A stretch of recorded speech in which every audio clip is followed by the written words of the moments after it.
Welcome to the Anatomy of Fear. Thanks for tuning in, and before we get started, I want to take a minute and tell you about our new host, Anchor. If you haven't heard about Anchor, it's the easiest way to make a podcast. Let me explain. It's free. There's creation tools that allow you to record and edit your podcast right from your phone or computer. Anchor will also distribute your podcast for you, so it can be heard on Spotify, Apple, and more. You can make money from your podcast with no minimum listenership. And finally, it's everything you need to make a podcast in just one place. So, to get started, download the free Anchor app or go to anchor.fm to get started.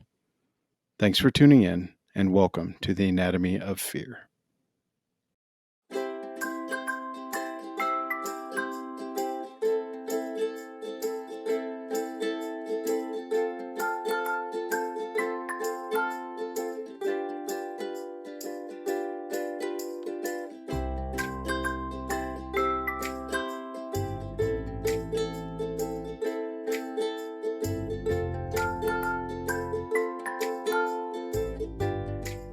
Welcome to the second episode of He's Gonna Need Therapy. Thanks for joining us again. We're really glad to have you tune back in with us.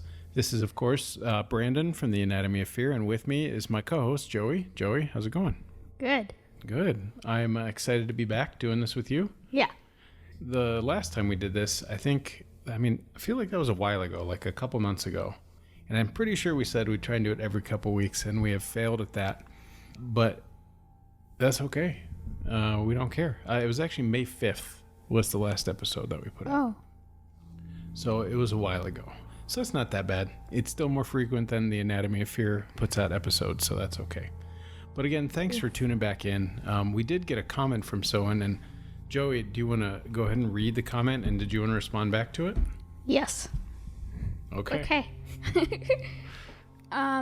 This is from a teacher named Laura. She said, "Absolutely love this. I teach 6th grade, and your son reminds me of my students that I miss so much. Can't wait for the next episode." We just wanted to say thank you to you and your coworkers for all that you do for your students. And as I have been lucky with my teachers, I'm sure that your students are lucky to have you.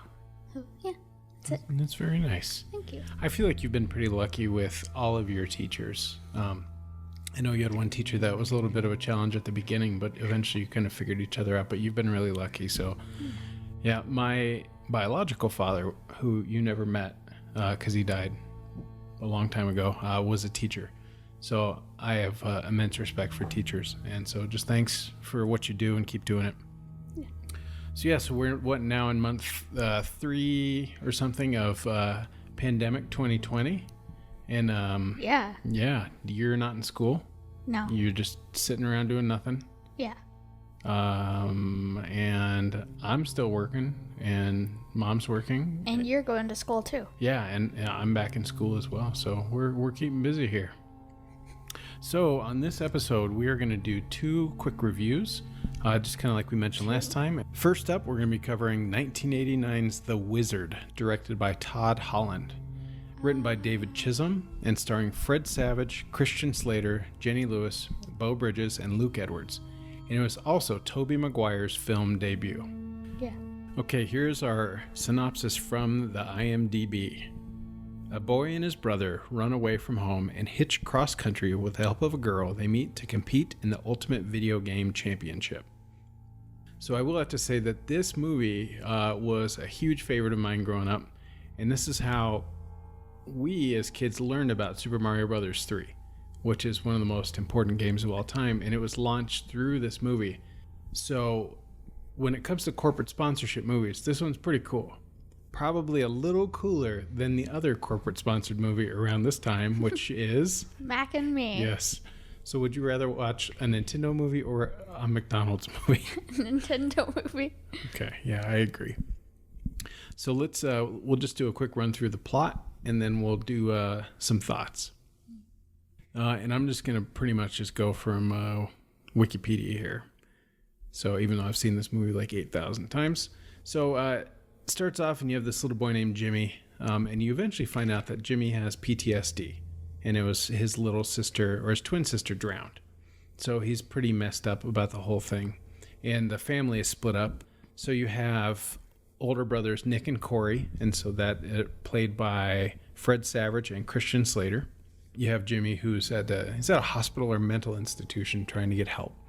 And so because he's checked in this mental hospital, Corey goes and he breaks Jimmy out, and then they decide they're going to go to Los Angeles because Jimmy's always, the only thing he'll ever say is California.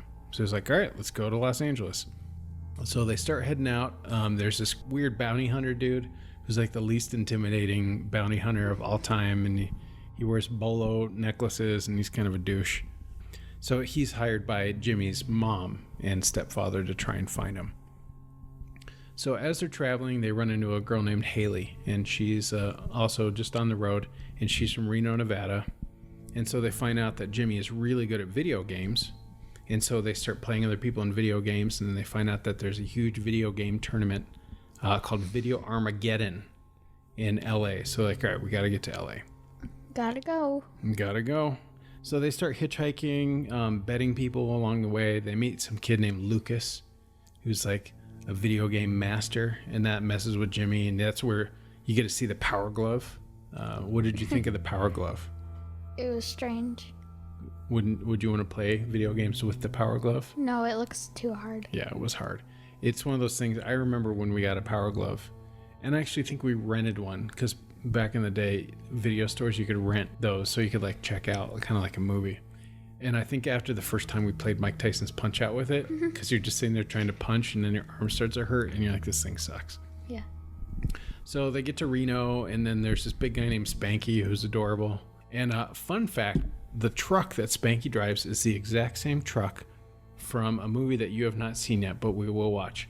And it is the only professional arm wrestling movie of all time. Whoa. And that guy Spanky has also been in several Sylvester Stallone movies as well.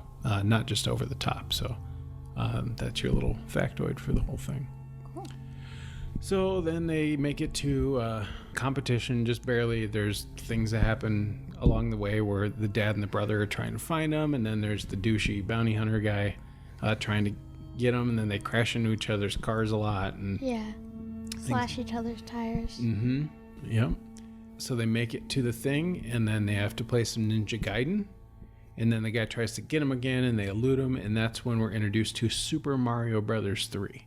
Yeah. Which have you ever played Super Mario 3? Yeah. In my office? Yeah. Okay. So, super cool game. Mm-hmm. And of course, and maybe I should have said this before, and I can edit it in, that spoilers, this movie was made in 1989. We're going to spoil things. If things are newer, we won't spoil things as much. So he wins the tournament, and woohoo! Yeah, go! And then family is happy again, and then they're heading on the way out, and then they see the dinosaurs.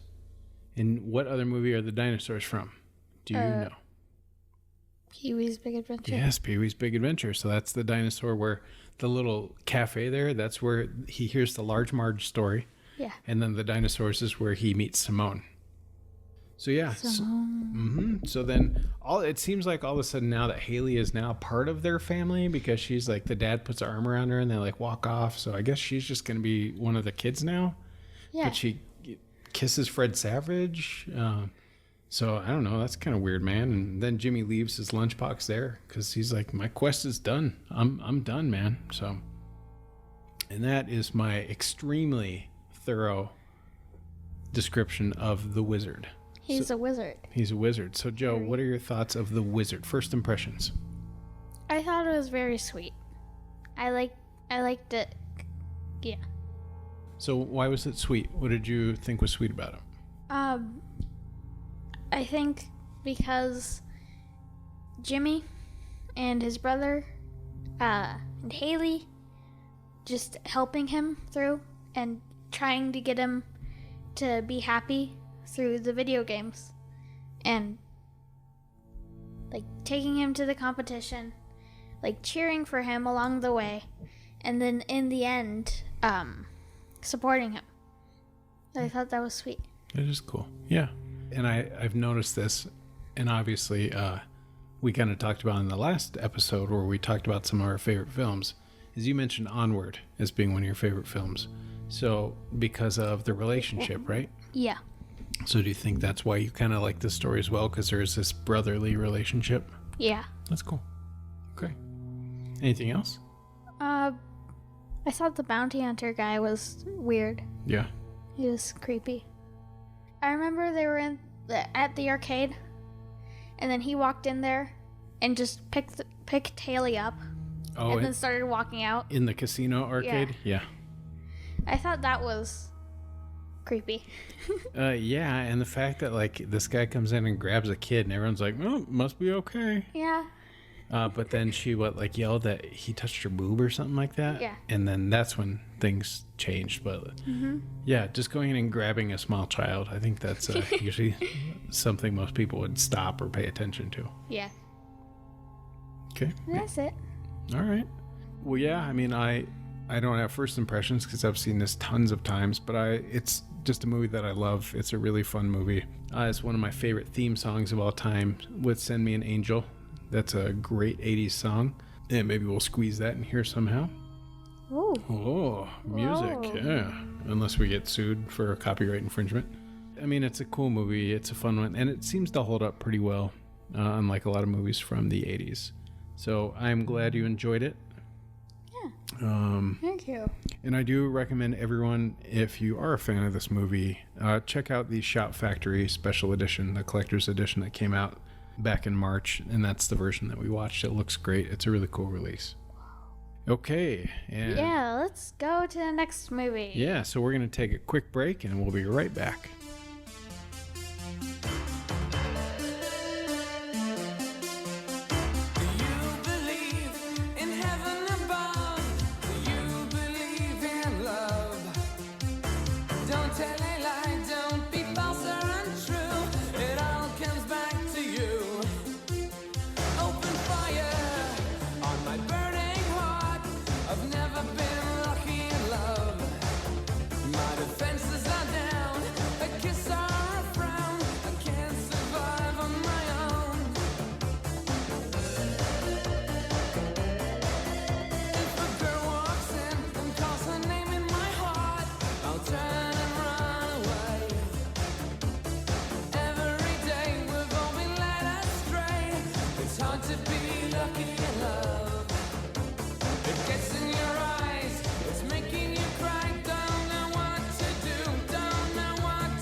Okay, welcome back.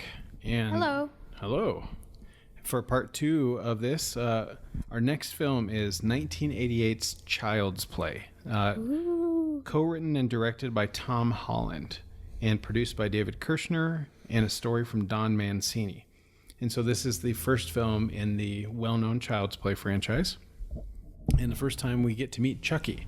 This is not the first time you've met Chucky, though. You met a new version of Chucky. Yes. So what did you think of the new Child's Play, the one from last year?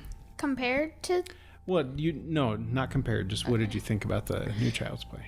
I thought it was fun because I went into it knowing that in the first movie there was more paranormal, but in the newer one I liked the take on how just one guy got really angry and then turned off something on the Chucky doll and then just sent it out, and then that's how he starts murdering people. Yeah.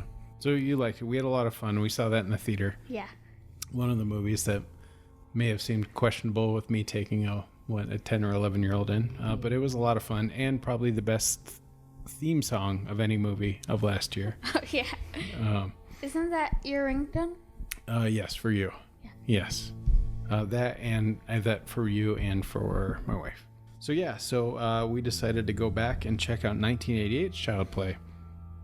I admittedly have never been that big of a Child's Play fan, but in hindsight, I think I really only watched the first and the second one. And then last year sometime, I spent some time and watched the later ones, and I actually really enjoyed them and realized that I am a big fan of Chucky.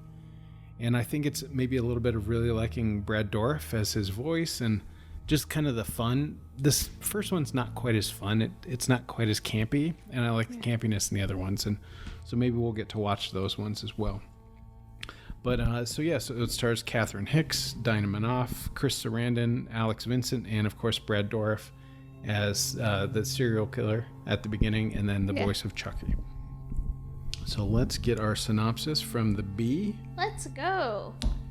A single mother gives her son a much sought-after doll for his birthday, only to discover that it's possessed by the soul of a serial killer. Okay, so let's do our little run-through here. So it starts off at the beginning. You see this guy running away from the cops, and that is Charles Lee Ray. And so he's a serial killer, and he's running through Chicago, and this detective, Mike Norris, is chasing after him.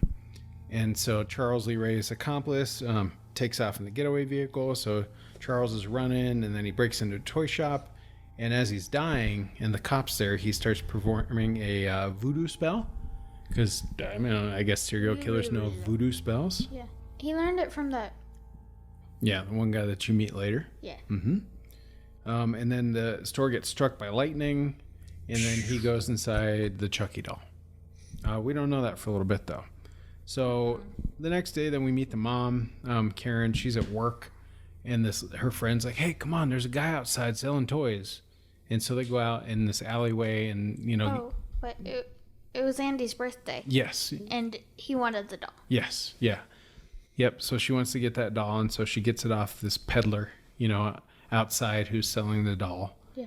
So then, I got the doll. I got this creepy doll, which is a really creepy doll. I don't think I'd want that thing. Even back then, I don't think I would have wanted this thing. Then chaos ensues, right? Chucky starts doing things, and the little boy keeps saying it's Chucky, and they're like, "It's not Chucky because that's a doll, and you need to tell him." And the little kid's like, Hey, Chucky, tell him what you said. Tell him. And he gets mad at Chucky. And then he throws him. Yeah, take that, Chucky. Yeah. So then Chucky, starts getting revenge. He starts killing people, right? Yeah, I don't know what that sound was, but we'll take it.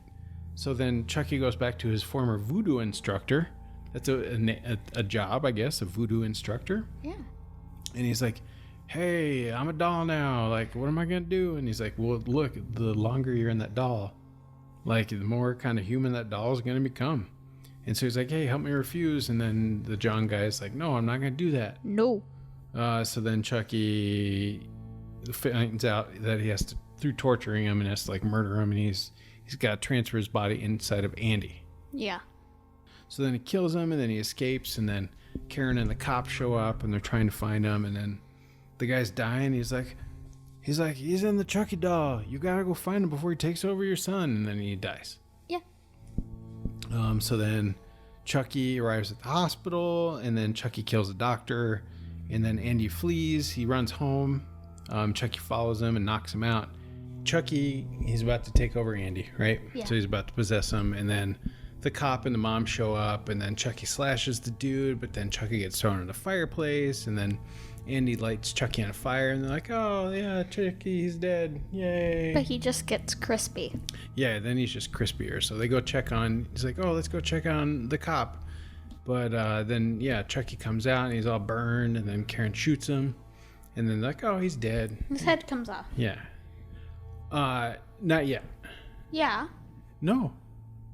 But then, it doesn't the other cop? Yeah, then the other cop shows up, and he's like, yeah, right, like, that's not true. And then that's when Chucky, like, comes through the air vent. Yeah, and he touches it. Yeah. And then, and then he shoots Chucky in the heart. And then, that's the end of the movie. That's it. Yeah. Okay. So, Okay. What did you think of Child's Play? I thought Andy was very cute. Okay. Brandon didn't think so at first. He thought it was creepy. Yeah, he's a little creepy. I liked how hard Andy's mom worked to make sure he got what he wanted for his birthday. Mm-hmm. And I liked how it ultimately resulted in them almost dying. So I thought, and I also liked the how she didn't like question anything when she saw the doll. Mm-hmm. Like when she bought it from that one guy. Mm-hmm. She's like, hey, do you want to buy this doll? And she didn't say anything, even though it's from a weird dude in an alley. Yeah. And the doll looks beat up and everything. I thought the scene when she went back to try and talk to the homeless guy was weird, because like they all start leering at her and they like start to attack her, and that's when the cop shows up. But like it was a weird homeless dude. Mm-hmm. So that was a little strange. What else? Anything else? It's pretty tame violence wise, I think. I would agree. That's it. Okay. Yeah. Okay. Yeah, I mean, this one's not a huge favorite of mine. I enjoy it, but I like the sequels a lot more. I think you'd like the sequels more. Yeah. I just think, because they're more fun, and Chucky's more vulgar and kind of ridiculous, and he's funnier. This one, I don't think he's very funny. No. So I don't know. Yeah, I'm not a huge fan, but I'm glad we watched this one. It's still pretty fun. There was quite a bit of controversy about this movie when it came out. And just that they thought it was going to incite violence with kids because it's like a kid's toy. So it would make kids want to watch this horror movie. So people were upset about that. And then later on in the series, like some people got murdered in the UK and they blamed it on Child's Play. That's like what inspired them to kill people. So there's just been kind of some weird stuff about that. Oh, very weird. Yeah. But yeah, so I don't know. I'd like us to watch some of the other ones. Because, I think you'd think they're a little more fun. Yeah. So, okay. Okay. All right. Well, that is our quick review of Child's Play. Yeah. And that wraps it up for this next mini episode. Mini? It's mini. I mean, because it's only, 20 or so minutes compared to the normal couple hours that I'm used to doing. So, whoa, that's a long time. Yeah, so up next, do you want to tell people what our next episode, what 2 films we'll be covering? Yeah, so next episode, we will be covering Jojo Rabbit and Candyman. Yes. So one old, one new, and since Jojo Rabbit is a newer film, we won't spoil it. Yeah. Or we'll just say like, hey, spoiler warning, turn off the episode now or something like that, or skip ahead, just because we don't want to spoil it. No, that's bad. But Candyman's been around a long time, so we will spoil that one. So again, we just want to thank everyone for tuning in. We hope you enjoy these quick little episodes. We did get a lot of good feedback from fellow podcasters. So we did? Yeah, we did. Yeah, cool. Just the other day, Dave Z from Exploding Heads, who's a good buddy of mine, and the host of one of the big shows out there. He said he really enjoyed it. He listens to everything, and he's also done podcasts with his daughter, so he likes this kind of stuff. Cool. Yeah. That makes me happy. Good. Anything else you'd like to share before we get out of here? Brandon's gonna put in an Ozempic ad.